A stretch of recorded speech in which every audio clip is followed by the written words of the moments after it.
What are the stoichiometric coefficients of oxygen and water, respectively, in the balanced chemical reaction equation representing the combustion of butane?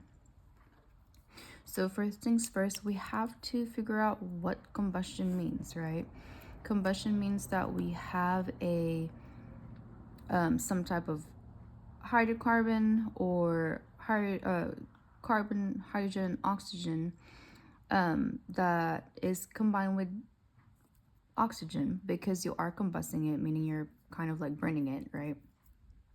And then it kind of like gives you a hint on what you need, right? So that means that, okay, yes, we do need oxygen because we are burning it in oxygen.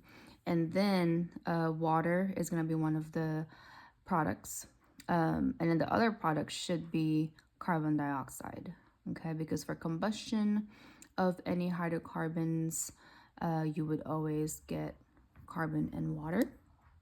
So then let's write down the reaction. So it's butane and oxygen, and then we get water and carbon dioxide.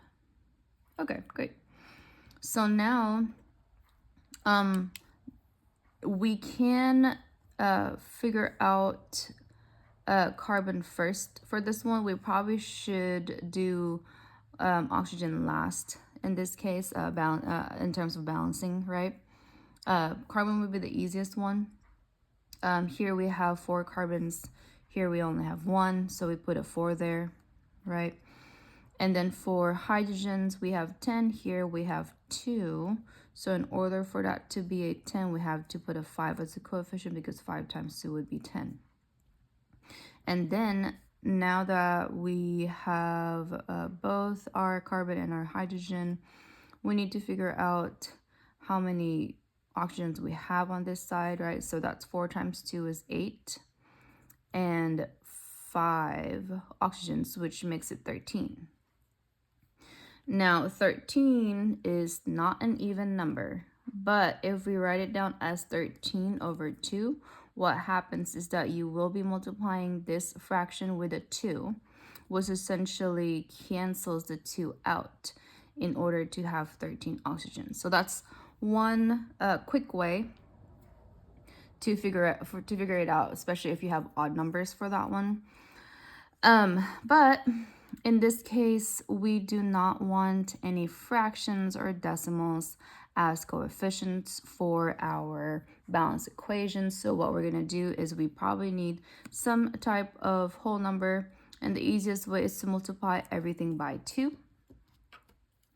So when we do that, we only have a coefficient of 1 here, right, implied.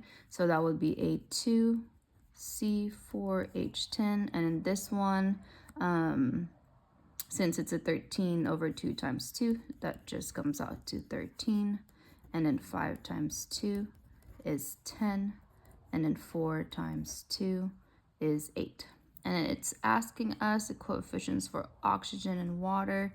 This is oxygen, that's water. So then our answer would be A.